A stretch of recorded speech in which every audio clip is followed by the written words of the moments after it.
Today, I want to share a very special episode with you. I had the opportunity to interview my mom, Sonia Charles, and we talked a lot about her breast cancer journey and her fight for her life, which I'm so glad that she fought like hell. She is definitely the wind beneath my wings, and she is the reason why I am who I am. So I just wanted to share this with you, and I hope you enjoy.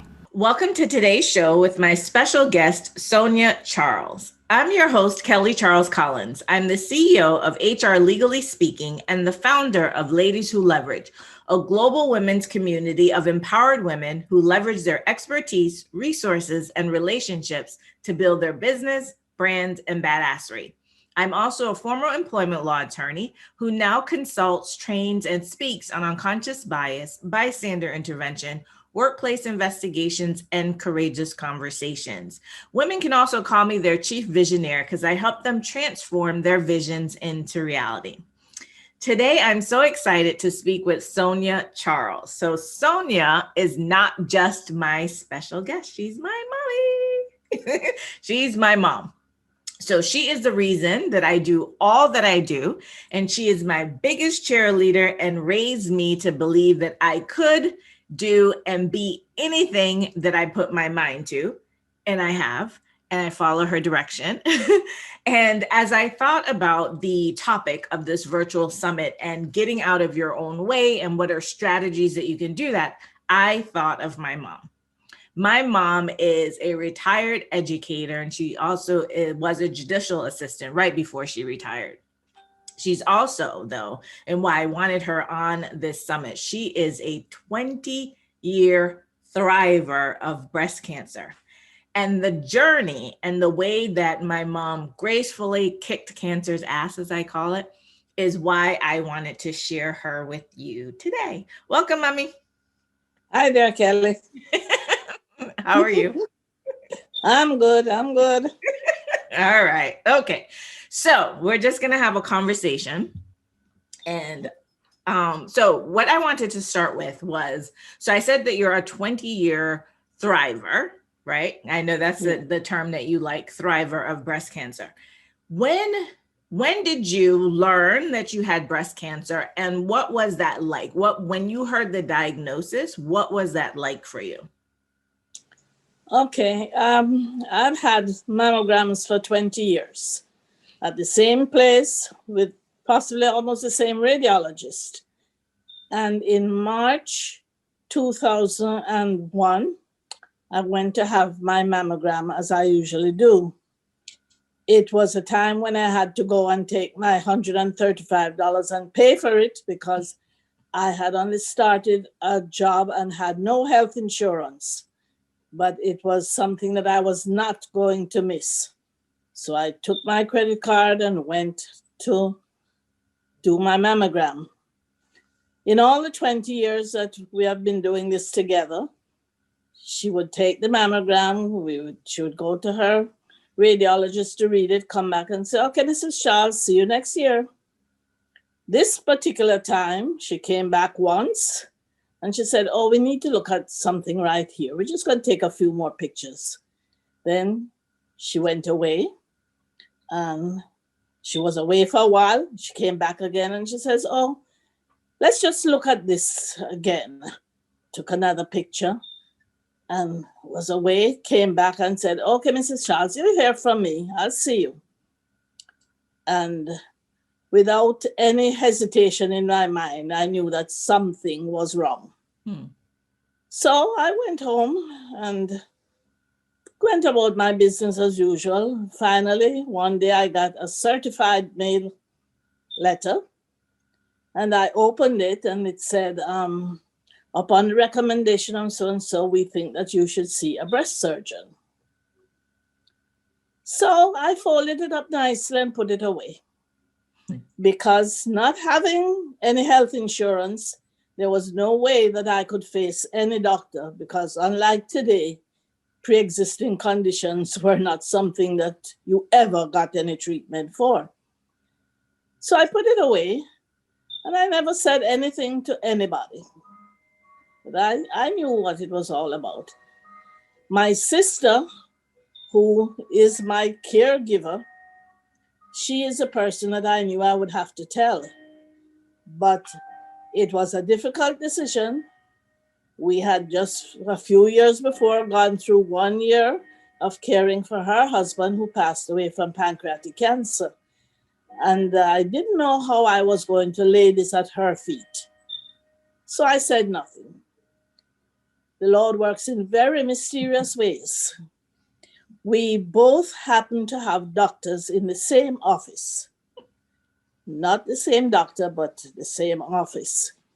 So she went to see her doctor, and the receptionist there, who knew us both very well, looked at her and spoke to her, and she says, "Oh, by the way, how is Sonia doing with her breast?" And she, about died. Because I had not said anything to her, and she, being a nurse, knew exactly what this lady was asking her. So later on, I got a phone call to say, "Oh, I saw Myra today, and she was asking me about your breast." And I said, "Okay, well, this is the story." So we both knew there was nothing we could at that point do. We had a very good cancer doctor, but we couldn't face him. Anyhow, the place at which I was working, I went to see the HR lady and I explained to her why I was there. And she said, "Oh, dear Sonia, I'm so sorry, but my sister is also going through the same thing, so I know what is happening. As soon as you qualify for insurance, I will put it through and we will go from there." That, however, was not going to be until about August. Oh, wow. So, hold on for a second. So I didn't know, I did not know this whole part. Nobody this is all new to me. This is all new to me. Okay, so now you're waiting until August, okay? And right.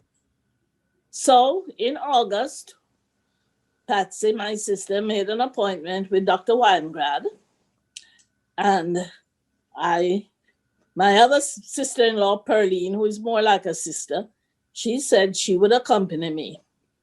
So we both went off to see Dr. Weingrad. We got there.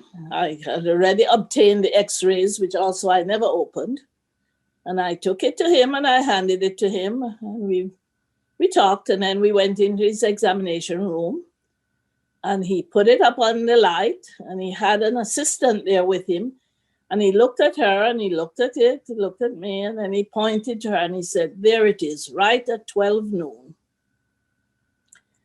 And then he finished, and we talked, and he said, "Well, I am going to tell you that I cannot do anything for you because the insurance that you have, we don't get on. But not to worry. I have an excellent surgeon for you, and I'm going outside to the receptionist, and she will call Dr. Mesco, and we will set this all up." So we went outside. He got Dr. Mesco on the phone, and he says, "Oh, I have a very nice young lady here." I was only 60 then. "And we need to take care of her. Talk to my receptionist here and give her an appointment, and everything will be fine." So he said, "Okay, you go ahead, go see Dr. Mesco, and everything is going to work out fine." So I told him thanks, and we left.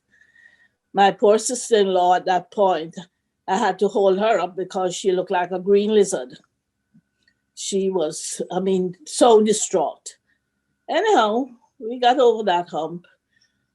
Well, wait, Mommy. So he tells you this, and I know that you had been thinking about it from before, but he tells you it's like, how did you feel, and because I know that you had stage 3 breast cancer, and there are 4 stages, but did he tell you right then that you had stage 3 breast cancer? No, all he said, all he did was pointed it out and said, "There it is at 12 noon. And that was it. He made no diagnosis, nothing. Oh, okay. Because he was not going to take me as a patient.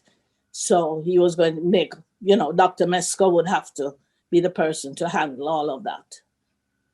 So I was nervous. It confirmed for me what I had already suspected.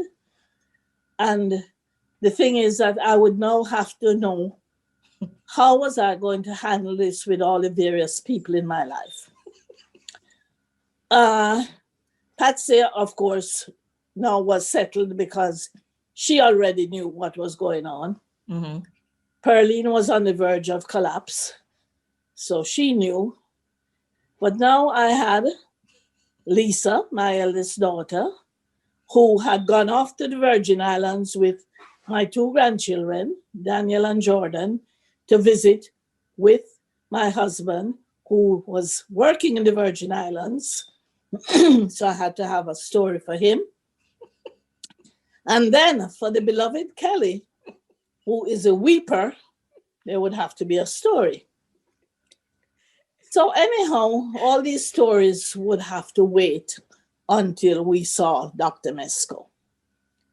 So Patsy and I went to see Dr. Mesco, and he did his various examinations, and he said, yes, we have something here, and this is what I am prepared to do.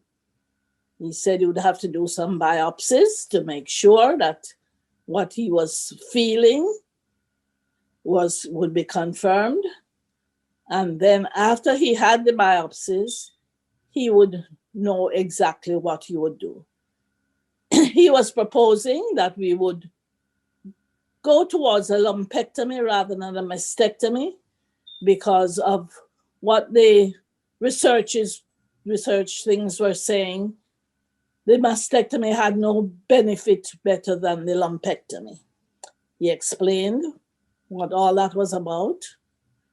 And we sat there, and then he examined, and then he got under my arm, and he found the big boy. Because under my arm there was a huge lump. So it meant that this cancer had not localized itself to the breast, but it had now spread to the lymph nodes. So he proceeded to do his biopsies. Lots of needles and clippings and sounds like shotguns and all kinds of things. And so then after all of that, he said, okay, as soon as he had the pathology reports, we would proceed.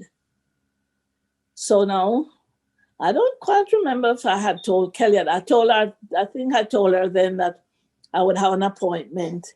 And she said, but I'm coming. Yeah, I was like, didn't I go with you somewhere? Yeah, I'm coming. So I said, okay, I'll tell you the date, and we will all go together. And so in August, Patsy, and myself marched off to Dr. Mesco's office. And he got there where he confirmed, yes, this was definitely a cancer. He thinks it's about a stage 3. He would know more when he goes inside, but he was going to, his procedure was that he would like to do chemotherapy first and see how the tumor reacts to the chemotherapy. Then he would do surgery, and he would then follow up with another set of chemotherapy. And as he was only the surgeon, his main part of this whole procedure would be the second step. So the first step was that I would now have to go to see an oncologist, who is a person who would do the chemotherapy. So he said he had a very good oncologist. They worked very well together. And so we made the appointment. And anyhow, I remember, so I don't remember, I don't necessarily remember you telling me that you were diagnosed with cancer, but I remember I can visualize being at the elevator in the hospital with Aunt Patsy and with you. And I don't remember what happened, but that is a very clear memory for we me. walked out of his office and we walked to the elevator and we got there and she just burst into tears because I mean I think they were there all the time, but she was just trying to contain. And she got to the elevator and she just, so I had to tell her, okay, don't worry, save those tears. I'm not dead yet and I'm not dying now because I have a lot of things I gotta do. Yeah, I remember you saying that. I Jordan remember was saying, only going 10 years old and I said, I have to see Jordan graduate from high school. So we have a lot of years to go through here. yep, I remember that. And I have things to do. I have places to To go, go and things to people to see. see. I don't have time for this. Yep, Okay. I remember that. We will manage this. Yeah, I think, for me, mommy, when that's the thing that I remember of you saying, I have places to go, people to see, I have to see Jordan graduate, I don't have time for this. The other thing I remember is that because your surgery was going to be, and you'll probably talk, but you were saying that your surgery was going to be like December 20th. And every year we used to have your Christmas Eve party. And I remember you saying, no, because I have a Christmas Eve party to do. And I'm like, lady, what are you talking about? But, that I think for me, that was, though I was very scared because, I'm your deodorant. It was that for you to say that, I was just like, okay, we're gonna have to manage. I don't know how we're gonna manage this. But did you, in that moment though, mommy, did you ever feel that you wouldn't make it? No, that was No? never part of my thing. Okay. As far as I'm concerned, I knew several people who had died from the breast cancer. I knew that. But Dr. Mesko's message to me didn't convey that, that this was anything terminal for me. That this is something that we could work through. We don't know what the medicines would do, or although I did tell him that I was not feeling sick and I did not want him to make me sick. Mm-hmm. That was another story. I was not sick, so don't make me sick. But he was positive and not a person who was speaking with any kind of false hope. Mm-hmm. He was laying it out on the table. This is how it goes. This is what they're saying now. This is how we're going to proceed. This is what the kind of result I am hoping. But never at the time to say to me, well, go home and buy a box. There was never that thought. Yeah. And I think, mommy, that's so important that you say that because, as we're, when they're talking about like things that keep you stuck and, that you have these roadblocks, the fact that he didn't speak death over you and the fact that he didn't speak negativity over you, I think that really helped you to be positive, right? Definitely. So that you didn't think like, and I think that's important. Approach. Mm-hmm. Again, when I think of this, I try to tell people that I talk to, the most important thing in all of this is that you have to trust the physician to whom you are entrusting your treatment. Because every doctor is different. Mm-hmm. And some of them, for instance, as a surgeon, surgeons generally, all they do is operate, stitch you up, come in next day, you having any pain? No? Okay, I'll discharge you on such and such a date and come to my office in 2 weeks or whatever. That is generally how they function. This was not this kind of person. This was a person who followed me for 6 months after I had surgery. And he worked with a team of doctors so that whenever I went to one doctor, he knew exactly what the doctor I had seen maybe 2 weeks before. Because again, Dr. Mesko's method of working was that you don't go and see me today and Dr. Lillenbaum 3 days later and Dr. Smith 4 days later. There must be some spacing between visits so each doctor can see what is happening in the process. And this is how they worked for an entire year. Mm-hmm. And so I know that he had the whole process. So you did chemo first, and Yes, then you did your surgery, and then you did I think radiation, and then chemo, or chemo and radiation. But when you I did the had chemo, chemo. uh-huh. Then I had the surgery. Mm-hmm. Then I had chemo again, and then I had radiation. And when you did chemo the first time, that really shrunk your tumor, right? That really what? It shrunk your tumor. Yes, because first of all, they had to put what they call a little clip, which Mm-hmm. is almost like a paper clip, is inserted into the tumor, Mm-hmm. so that if it shrunk away, they could know where the tumor was by that marker. Mm-hmm. So they put that little clip in, and they did the chemotherapy, and it worked really very well because they could almost not find the tumor. Yeah. So And that was that the chemotherapy, it did its job. yeah. Yeah. Look down a little with your eyes. Yeah. Look a little straight, but not as high up. I'm Mm-hmm. teaching you. Okay, so question. When okay, so you did chemo, then you had to have the surgery. And what I was laughing about with the surgery is that, so you had your surgery on the 20th, and we The still 19th December. the 19th.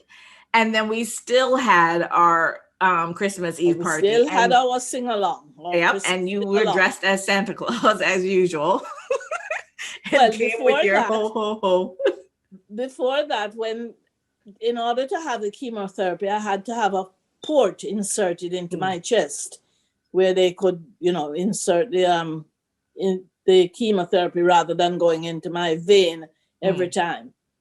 And then he told me that, and I said, "But I have a cruise to go on." He said, "When?" So I said, "Friday." He says, "Okay, come Monday. We'll do it Monday. And Friday you can go on your cruise." I said, "Okay, that works." Because I had places to You go. had places to go and people to see. And it so happened, it was at the same time of 9/11. Mhm. As a matter of fact, I was going to go down to make the arrangements for the chemotherapy to begin it. And it was 9/11. So as I said, well, I had no problem as to who my bin Laden was. I knew him, and I would fight him. So that was my war. Yeah. And then, so one of the things also that I admired was the fact that, you had your chemotherapy, you had your surgery, you went back to chemo and radiation. And in all of that time, you still went to work.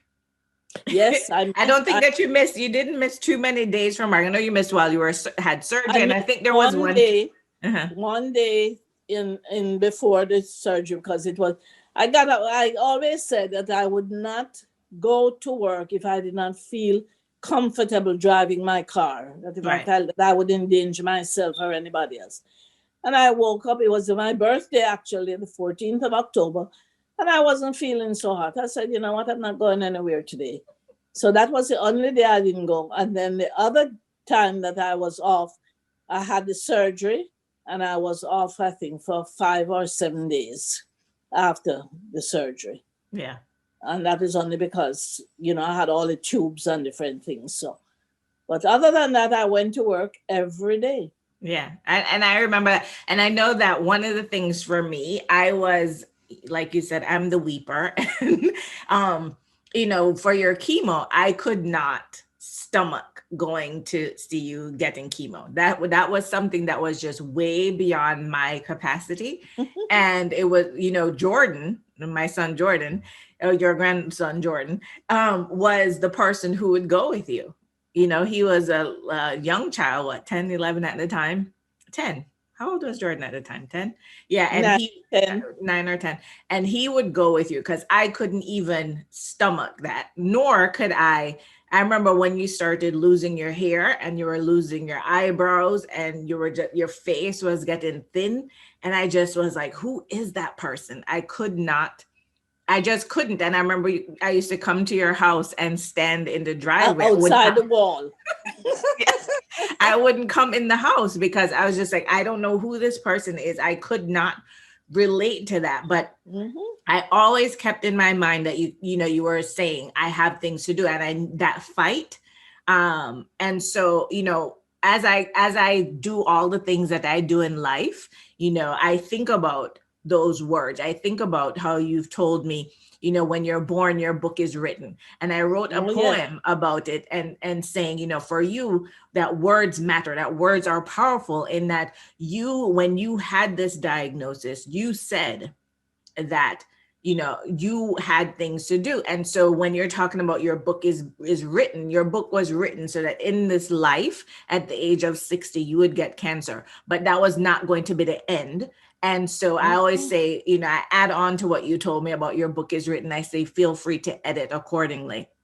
And I think that that's how you edited your book, in terms of, listen, yes, you've brought me to this place, but I am not going to stop here. Like, this is not going to be. Mm-hmm. And I think that I've always believed that words have power, but when I think about words having power and words mattering, I go back to that point, right? I go back to hearing you say that and watching you fight, and watching the grace with which you put up that fight, right? And going to work every day, and so that when I decided that I was going to start a nonprofit for breast cancer, and I was going to walk 60 miles in 3 days.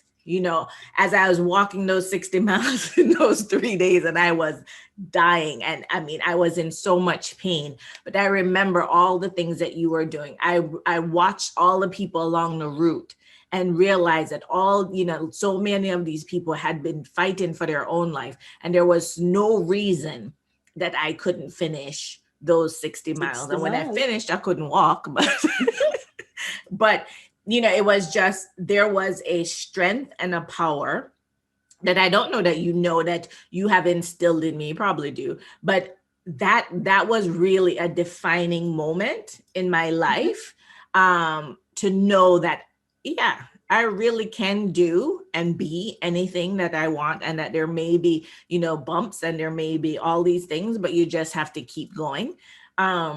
And so, for that, I want to say thank you publicly, to you, for really the grace in which you have done, that you have been on this journey.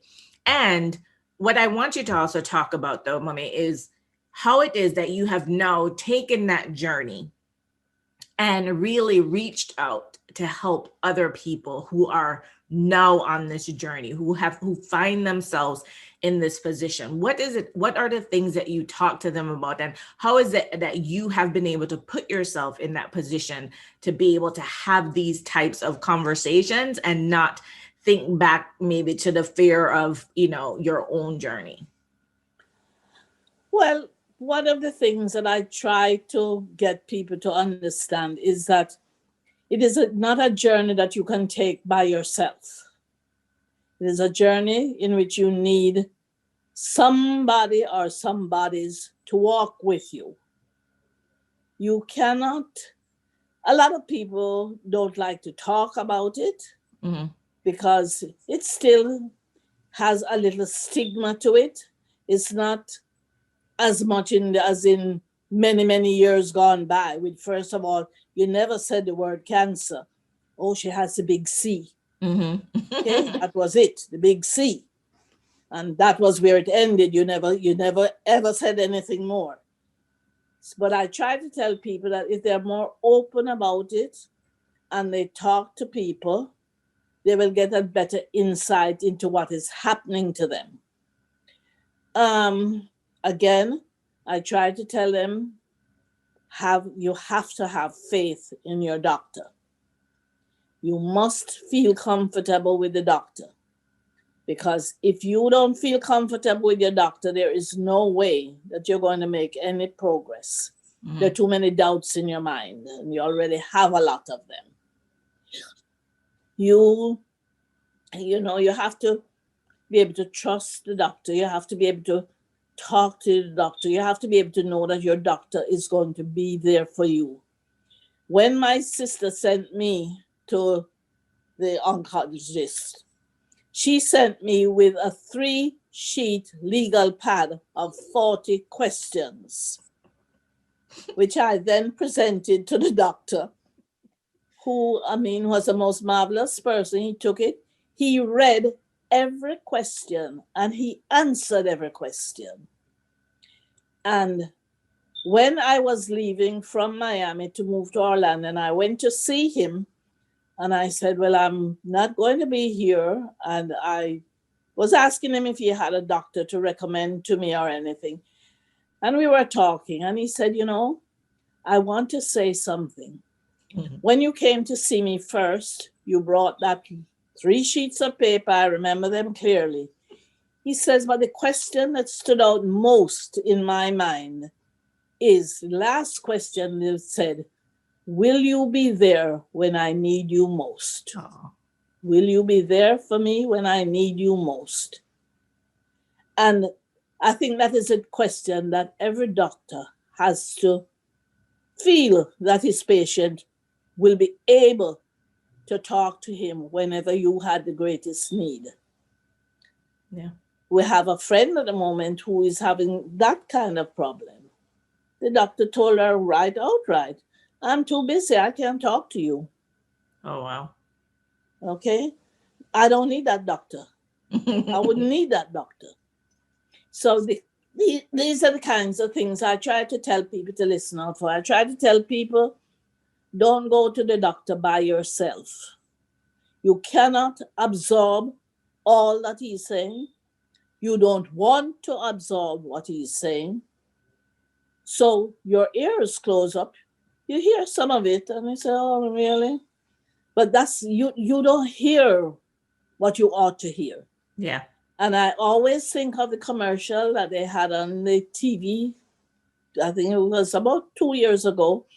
This young lady went on a date with the young man, and she went to the restaurant, and the waiter came and he gave her the menu. And she had questions galore. Does this have this? How many calories is this? Where is the salt? And she was just carrying on. So sometime later, they show you, she went to the doctor. And the doctor talking to her and thing. And when he said, well, do you have any questions?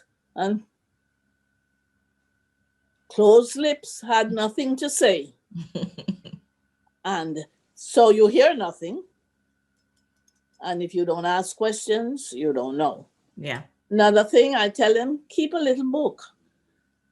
Today, you may feel well. Tomorrow, all of a sudden, there's a pain here. You don't know what the pain is. You don't know why it's been there. You don't. Just write it down. I woke up this morning, the bottom of my belly was hurting me. Why? I don't know. Write it down. Because when you go to the doctor, first of all, when he asks you, so how are you doing today, Mrs. Charles? Oh, just fine. Yeah. Yeah. I never remember. You forgot all about these things that happened to you 3 weeks ago. That's which right. are important things that he needs to know. So you have to write it down, no matter how silly it sounds, no matter how, you think, but that's not so important. No. You're taking all kinds of poisons because those medicines are dreadful poisons. And you don't know what they're doing, but he has answers to some of them. So these are the things I try to tell people. And I tell them, be positive. Yeah. Think positive thoughts. I knew that if I had stayed in my house and lay in my bed and look at all those walls, I would definitely have been dead. And I wasn't ready for that. Mm-hmm.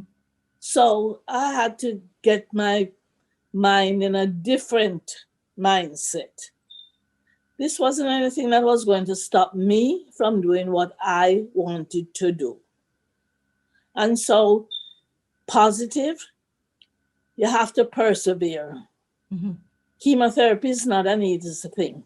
It doesn't affect everybody in the same way, but you have to persevere with it. You have to try with it. You have to go along with the program. It makes you tired. It makes you feel bad. It does all kinds of things to you. People who, for instance, today I have a lot of hair. I always had a lot of hair. But My sister told me, she said, Sonia, go to the hairdresser and let them cut your hair very low because it's going to come out. I took her advice. I went and I told the lady, I said, just cut it down real low. She did. After my first chemotherapy, I was in the shower and I was washing my hair. And as I'm washing my hair, it's just coming out in handfuls.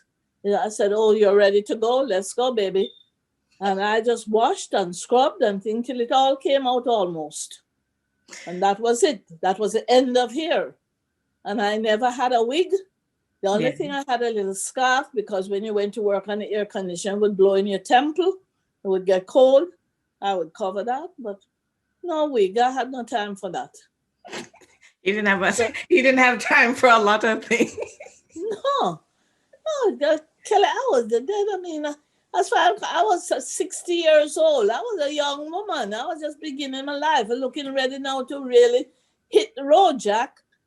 And so you have in the past 20 years, you have traveled the world.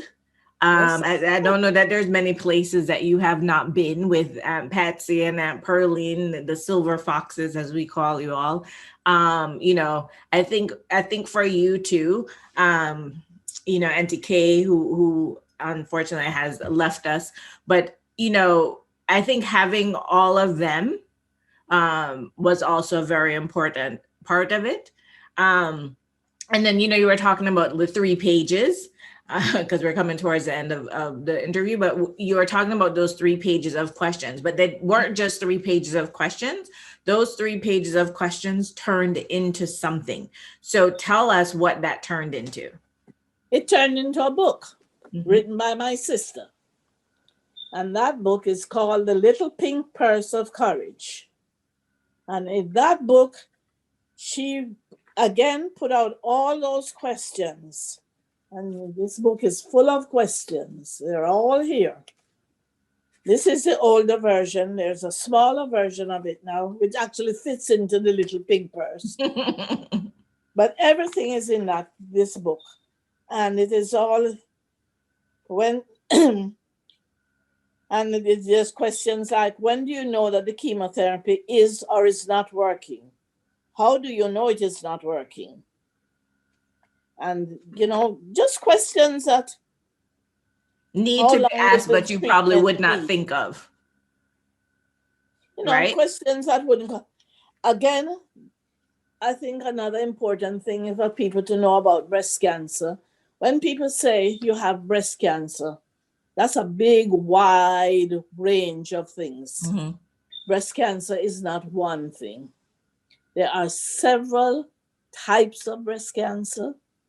There are several stages. As I told you, I had a stage 3. You can have a stage 0, which means that there's a little something there. They may be able to do it with chemotherapy. Most of the time, they don't do that with any surgery. There's stage 1, there's stage 2, and there's an A, the stage 2B, stage 3, A and B, and then we come to the big boys, stage 4. But even today, stage 4 is not necessarily a death sentence because there are lots of people living with what they call metastatic breast cancer. And that is when it has spread to several or more organs of your body. It spreads to your bones. It spreads to your brain.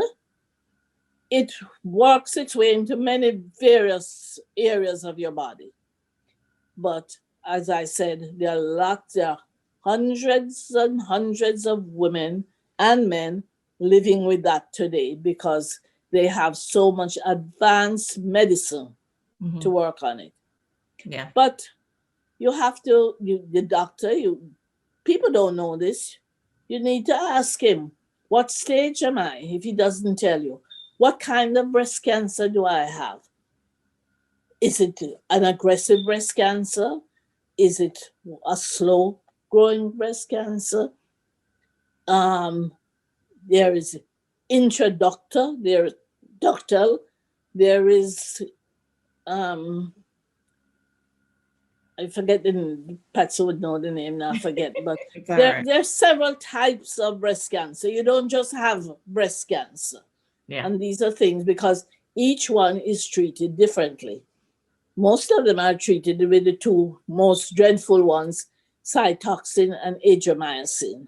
Yeah. And those, I mean, those just, as you get those, the hair is all gone Yeah. everywhere.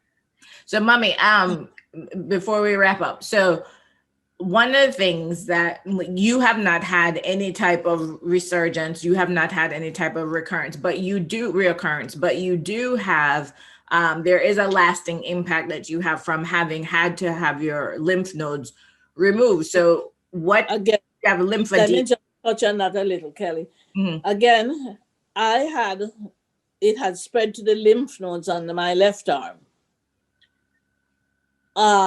Today, the kind of surgery that I had, they don't do much of that today. Because what they did was they went under there, they went into the lymph nodes, and there are 33 nodes under that arm. And they took out all 33. Today, when they go in there, they look at what is called the sentinel node. And they will usually take the sentinel node and maybe a few nodes around it. But they don't take all of the nodes. Now, by having taken all of those, probably wasn't a bad thing. 19 of them were positive. So there's not much they would have done differently. No, I don't think. But with that, it left me with what is called lymphedema. And I will show you that this, if you look at my two arms, this arm and this arm, you will see that there is a big difference in the thing of that. And what that is the fluid that your body is controlled by lymph nodes all throughout your body. And what happens is that the fluid that collects in this arm no longer has a pathway to go into the rest of the body because all these nodes that were under here are gone. So the arm just gets very swollen and it is lifetime. There is no treatment for it more than what they do massaging, they tie it up with all kinds of wrappings and things.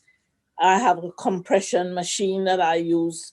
I put it on and it pumps it up just in order to move the fluid around as much as it can because they're trying to move it over into the back of here so that maybe it can pass up into the nose here and come down. Otherwise, the arm is just a big, heavy arm.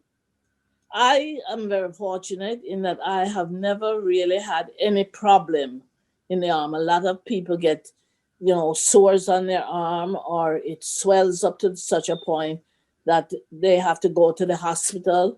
And there's not any way for them really to pull it off, but just to try to pressure it to get it to move and move into other known lymph nodes so that it can flow. And that is what I'm left with, but I have no problem with that either. You'll take that, right? Mm-hmm. Well, mommy, I'm so glad that I got to have this conversation with you. Like I said, the first part I didn't even know, so I'm glad that I know that part of the story. And for me, I'm just so thankful that you had those positive thoughts and that you wanted to live for Jordan. And in turn, that means that you have lived for me. And God, I want to cry. I don't want to cry. But I want to say that, for you fighting. It's all right. It's okay. I'm thankful that you. Thankful. That's my weeping child. Yeah.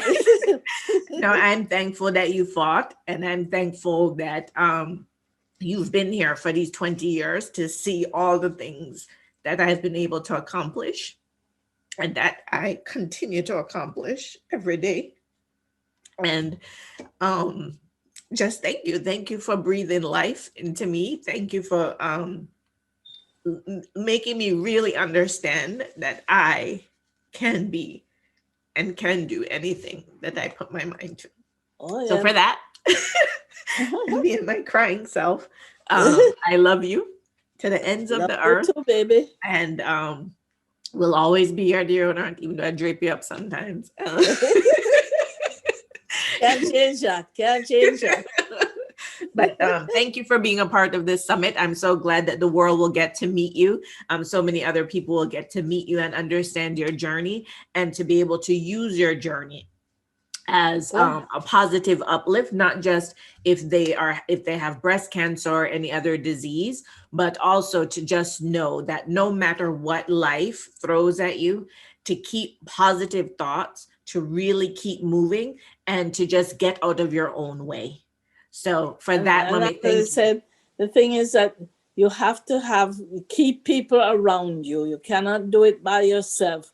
No matter how strong or whatever you think, there always has to be a village. You must have a village around you, because even just to be able to go to the treatments, because I had to have people who could come and take me to the treatment, because when the treatment was finished, I couldn't drive, Yeah. because that was a 5-hour ordeal. So when you are finished, you had to have somebody who could be there to pick you up. And I had people come from all over parts of Florida to do that for me. And I'm forever grateful to all these people, because without them, I couldn't manage. I Yeah. couldn't manage. And, Alright.